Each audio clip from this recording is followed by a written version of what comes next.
Meža biržā mums ir apaļkoku cenu tendences.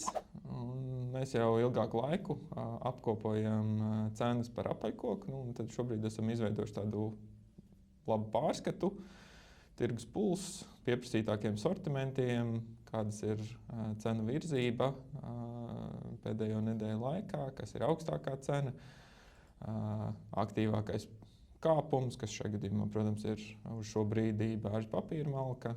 Un te konkrēti jau var redzēt to dinamiku pa sortimentiem. Un lūk, uzspiežam reku specifisku uz skujkoku papīra malku. Tad varam redzēt, kāda ir cenu dinamika pēdējā laikā. Un tāpat šeit ir apkopojušais grafiks, kurā var ieslēgt, izslēgt interesējošos sortimentus. Tad, piemēram, šeit smuki var redzēt papīrmalkas cenas kāpumu, kas patreiz notiek. Ja interesē, var pamainīt periodu, uzlikt, piemēram, 2 gadi. Tad redzēt, ka rekur 2 gadu griezumā patiesībā bāžu papīrmalka mums ir visaugstākajā punktā.